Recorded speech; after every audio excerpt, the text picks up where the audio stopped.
You all know what they saw. They saw what we saw. They saw the frail elderly man who needed help getting off the stage. They're just too chicken shit to tell us about it because they accurately deduce that he could still be the Democratic nominee and they don't want to ding him up. Maybe you give Barbara a pass. Who gives a damn what this singer saw or says? But you know what? Jimmy Kimmel happens to be employed by ABC, which happens to have a rather large news organization. When Jimmy Kimmel unexpectedly lands in the hot seat, things take a wild turn, especially with Joe Rogan and Megyn Kelly teaming up for roast duty. But this isn't your typical round of celebrity jabs. It's a full-blown verbal assault, more like a high-voltage defibrillator shocking his relevance than delivering laughs. The roast doesn't just sizzle, it scorches, hurling ego-crushing insults and explosive truth bombs that hit like Molotov cocktails. Kimmel, caught completely off guard, walks into a no-holds-barred demolition derby without a helmet, and it shows. He's not just being roasted, he's being grilled to the gooey core, with every word turning up the heat. So what exactly did he say to ignite this ruthless tag team takedown? One thing's for sure, this spiral is far messier than any character limitless Twitter war. Buckle up, because what you're about to witness is chaos in its most entertaining form. The ideology shifts because so many people are compromised by this very thing that we were talking about before. The very thing that they use to control the media in terms of the news, they use it to control the media in terms of late night talk shows and monologues as well. It's the same influence because they're the same sponsors. The same people are spending the same money on the same networks. And it has an impact. If it affects your livelihood and affects your future and your ability to do this thing that you love doing. Jimmy Kimmel was once the crowned jester of late-night TV, the guy who built an empire on beer bongs, cleavage close-ups, and frat boy humor. He ruled the comedy kingdom with cheap laughs and emotional monologues tailored for primetime applause. But fast forward to today, and suddenly he's Hollywood's self-appointed moral compass, gasping at scandals with the same hands that once handed out tequila shots on camera. So what changed? Or better yet, who's calling him out? Enter Megyn Kelly and Joe Rogan, two voices who didn't hold back, launching unfiltered truth bombs straight at his throne. The jokes are over, and now the former king faces a reckoning from critics who came locked, loaded, and brutally honest. Just this past 2 weeks, they had the Kennedy Center honors the other night where Joe Biden couldn't say Dionne Warwick. He kept calling her Diane, and he didn't know who Barry Gibb was. He kept calling him Billy. You know who else was honored? At the Kennedy Center. You know who else? Billy Crystal. Just FYI, do you know who once opened up the Academy Awards in full blackface? Oh, Billy yeah. Crystal. Billy Crystal. And do you know who's going to be hosting the Academy Awards this year? Jimmy Kimmel. MMA analyst, podcast powerhouse, and a full-time wrecking ball for fake smiles and bubble-wrapped egos, Joe Rogan doesn't do polite. When he critiques, it's like a sledgehammer wrapped in truth. He charges in like a gym-pumped rhino with zero patience for Hollywood's plastic charm. To him, Jimmy Kimmel isn't just another late-night host. He's a dusty souvenir from an era when comedy had claws, not cue cards loaded with virtue signaling. Rogan sees right through the act, and he's not afraid to say what everyone else is thinking, out loud, raw, and unapologetically brutal. Sort of self-censorship and the idea of being a more empathetic person is a good thing, right? But as long as it's reasonable. Mm-hmm. But the thing is, the problem with that kind of stuff is it continues to go in the same direction where more and more things become forbidden and toxic. Rogan's criticism doesn't stem from hate. It hits deeper, like a betrayal of authenticity. Watching Kimmel morph into Hollywood's moral butler feels like walking into your favorite gritty bar only to find kale smoothies and motivational quotes on the wall. For someone who built his brand as the raw, unfiltered everyman, the guy who said what others wouldn't dare, this transformation isn't just awkward, it's absurd. It's like a punchline wrapped in betrayal, delivered with a forced smile and a studio applause sign. Depending on how you see it, Kimmel's evolution, or tragic spiral, plays out like a parody skit that forgot it was supposed to be funny and accidentally turned into a self-righteous drama. Elon Musk joking around about my pronouns are prosecute Fauci. Jimmy Kimmel made a tweet back to him. He said, your pronouns are ass and hole. which is pretty funny. But then, Did he really? Yes. And so then I read that, and there was people saying, please don't joke about pronouns. It's transphobic to joke about pronouns. So they were chiding him for participating in a joke about pronouns. So Jimmy Kimmel was doing it. He was doing it too. Yeah. The same guy who once rode the edge of comedy like a wild rodeo bull now clutches a polished moral compass, one that, quite conveniently, always points toward applause. Joe Rogan, a bloodhound for anything fake, sniffed out that branding from miles away. This isn't just a shift, it's career Botox, smoothing out every wrinkle of doubt and rebellion. After all, nothing screams, I'm still edgy, like recycling the same political sermon sandwiched between HR-approved punchlines. In Rogan's world, raw, messy, and untamed, disagreement isn't grounds for exile, it's the fuel for real talk. But Kimmel, he seems to have traded punchlines for approval, trading fire for filtered monologues tailor-made for Hollywood groupthink. The once electric rebel now delivers disclaimers with his jokes, like a former punk rocker now fronting a Whole Foods ad campaign. What once hit like a gut punch now lands like a carefully worded email, safe, sanitized, and shockingly forgettable, and the environment he operates in. It's not just cleaned up, it's scrubbed, scented, and vacuum sealed for the algorithm. Kimmel's late-night kingdom has turned into a production line of political clones, all wearing the same narrative uniform. Same beliefs, same gags, same recycled punchlines. Risk has been replaced by routine, and the bite has been neutered by branding. Late night is no longer a stage for bold comedy, it's a padded playground for cue card crusaders.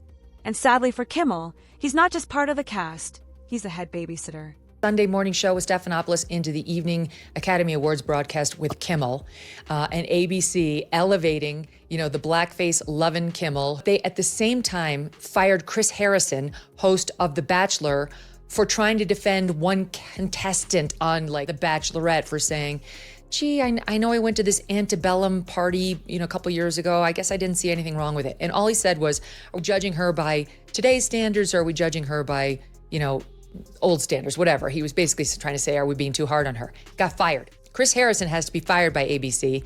I don't know why, because he's not a committed leftist, because he's not out there more saying all the terrible things about Republicans that Jimmy Kimmel says. So this is them saying, we get it.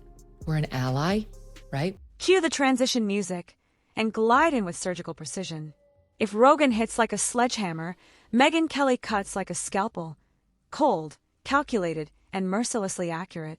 She doesn't need punchlines or podcast banter. She arrives with a blade etched with two names, Jimmy Kimmel and media hypocrisy.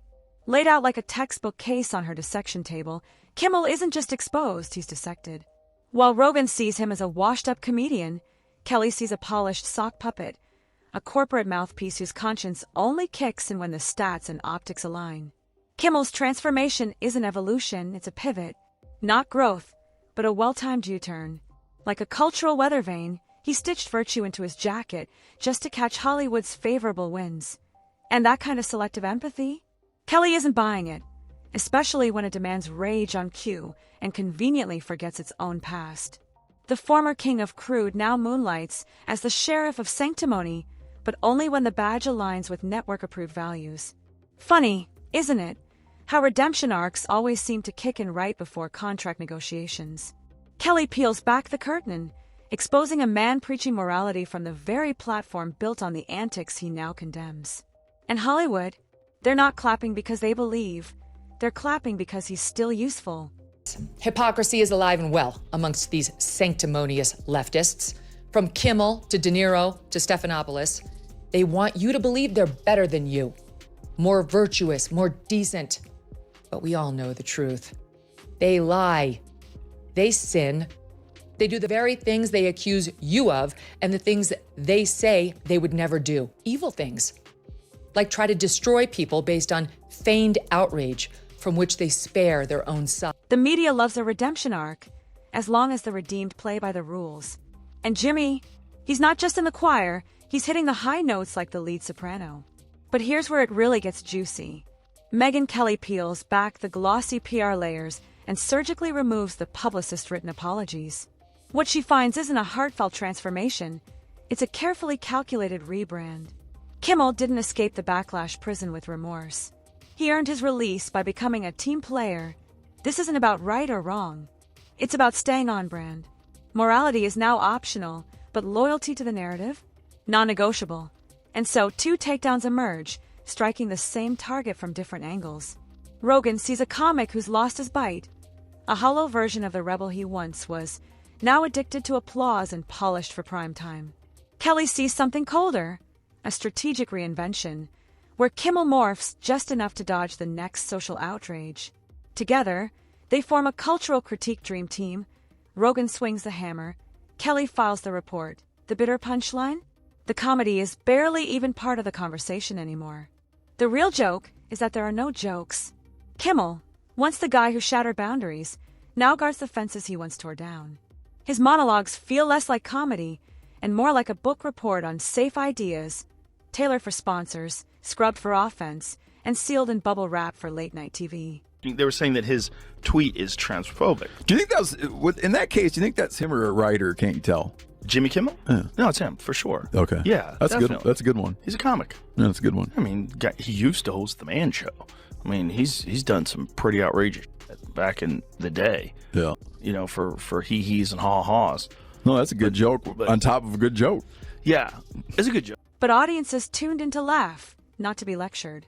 Somewhere along the way, the jokes turned into sermons, and the punchlines started sounding like TED Talks with applause signs.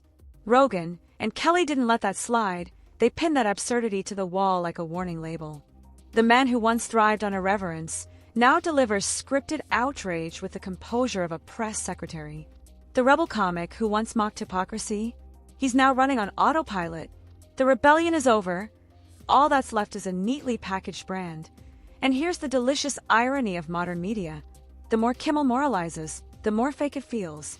Not because morality doesn't matter, but because this version of it feels assembly line approved. Every fiery rant, every emotional moment comes pre-wrapped and press release ready. Authenticity tested by focus groups. And the price? Late-night TV has become such a loud echo chamber, it's forgotten how to be funny. While Rogan rants from his leather-clad chaos bunker, watching the comedy crumble, Kelly calmly sips her cappuccino in her media war room, analyzing the rerun of the clown show. And Kimmel, he just stands still, silent. But somehow, that silence screams louder than any monologue, because by now, it's not about what he says, it's about what he's become. A punchline with no setup, a moral compass backed by a sponsorship deal. And in this new kind of comedy, no one's laughing at the lead actor anymore. I will tell you, he's not the worst. The Daily Show has the worst ratings. They only have 366,000 people watching that show. During the Jon Stewart years, it was over 2 million. Now it's down to 300,000. Seth Meyers, absolutely dreadful. He doesn't even have 1 million, 778,000. I mean, for network television, this is, you don't have to pay for it. It's there when you turn on your TV, you plug it in.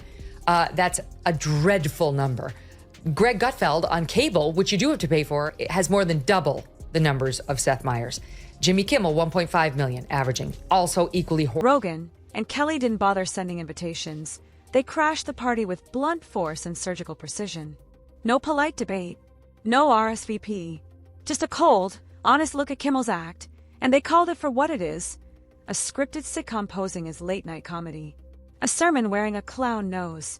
The empire once built on irony now sells sincerity at clearance prices. Suddenly, it feels like a Netflix doc titled The Day the Clown Cried for Ratings. Because when Rogan and Kelly dragged Jimmy through the cultural mud, one like a caveman philosopher swinging hard, the other like a courtroom sniper dissecting motives, it's clear there's more going on beneath the laugh track that lets break down the brutal math. Performance versus authenticity. Rogan is raw, unfiltered, and proudly messy, the kind of voice that makes PR teams sweat bullets. He never chased likability, and that's exactly why people trust him. Kimmel, on the other hand, has become a walking press release. His edgy, rebellious spirit, gone. Probably traded in for a sharper suit, smoother hair, and a perfectly manicured sense of moral superiority. They wanted to shut me down on being on McAfee. They wanted to shut me up from... Well, that was the Kimmel thing, right? Well, that was... No, they, Did you ever even talk to before that dude? Have you ever talked to him? I've been on the show Yeah? years ago, yeah. Would you ever have a conversation with him in person? Of course. Yeah, of course. Yeah. I mean, they wanted me to be on his show in the summertime after I got traded. Really? There, obviously been some things that he had said about me that made me go, I don't know if I want it. Once the fearless disruptor of Hollywood, Jimmy Kimmel now seems reduced to passionately debating gluten-free cupcakes at a PDA meeting, clad in khakis. He's become the very embodiment of safe, branded virtue, sprinkled with whatever the latest internet trend demands. Joe Rogan sees right through this facade. Kimmel hasn't truly changed. He's dissolving into a bland, applause-hungry puddle desperate for validation. Then Megyn Kelly steps in like a sharp corporate investigator, uninterested in Kimmel's past humor and focused solely on how well he's been repackaged and resold.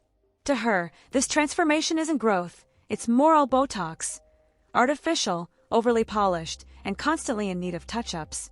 Together, Rogan and Kelly don't just call out Kimmel, they expose the system that breeds these hollow reinventions. This all points to a sad truth, the lost art of real comedy. When was the last time a joke took a real risk or made us question our beliefs? Today's comedy is sanitized, merchandised, and neutered. Every punchline pre-approved, cleaned up, and stamped safe for consumption. Serious questions about whether any of this is true. I mean, in every job I've ever worked, I've had people who would jump through brick walls for me, and I can be a tough boss. I'm not an asshole, but I'll say, like, that was a packet. Like, we need to do better. That was not okay. And my team loves me, and I love my team because we are all about putting out great work product. And I'm quick to compliment too. Like, what did he say? He basically said, are you okay? Seriously, do you need help? That's causing people to lose their hair? People need to toughen up. Your workplace is not your nana's lap. When Rogan calls out the decay into his mic, and Kelly raises a cold, silent eyebrow, they reach the same verdict. Genuine laughter has been replaced by claptrap, applause for ideological correctness. Kimmel has morphed into a self-righteous preacher, turning comedy into a sermon for whatever is trendy. The media isn't just complicit, it craves the sanitized, elite-approved content. With less edge and more moral posturing, Kimmel now sets the template for late-night hosts. Culture stands at a crossroads.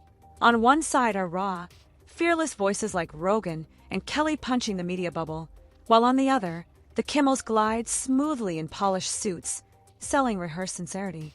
Comedy no longer bites. It nibbles softly, dining with the powerful instead of mocking them. Picture the rebellious clown now sipping herbal tea as executives applaud his courage. Rogan's hammer and Kelly's scalpel expose the true target, not just Kimmel, but the humorless, calculated machine of modern media. The scariest part, the joke hits hard, but it's no longer funny. Late night, once chaotic and honest, now feels like a sterile team-building session. Rogan and Kelly offer a map to the lost spark. It's not just one man who's changed, it's everything he's come to represent. I think that conversation is a conversation that should be held in front of an audience in 5-minute chunks, like they do on television. Yeah. That's a conversation that you have to let air out. I want to know why you think the way you think. Sit down with Jimmy. Why do you think the way you think? Why would you think that it's okay to say that it's a real simple thing? The people that have been vaccinated, you treat them. And the people that took horse goo, rest in peace, Wheezy. Really? The endless echo chambers of fake growth and manufactured bravery have reshaped comedy into a tool that only works if it pleases the right crowd. Jimmy Kimmel wasn't just called out by Rogan and Kelly, his entire show's foundation was dismantled. And they didn't do it with anger, but with biting sarcasm, quiet disappointment, and that perfect side-eye, the kind of mockery that smirks instead of shouts. No mic drop needed, the silence said it all. So, before Kimmel climbs back onto his moral lifeguard chair to preach about the dangers of cruel tweets, ask yourself, are you watching a comedian or just another commercial for the latest Kool-Aid flavor? The jokes aren't the message anymore, they're just the packaging for the sermon. Still laughing? Rogan and Kelly have one simple question. When did the roast lose its stage? This is a roast that wrote itself, a weak brand exposed by just 2 sharp critics.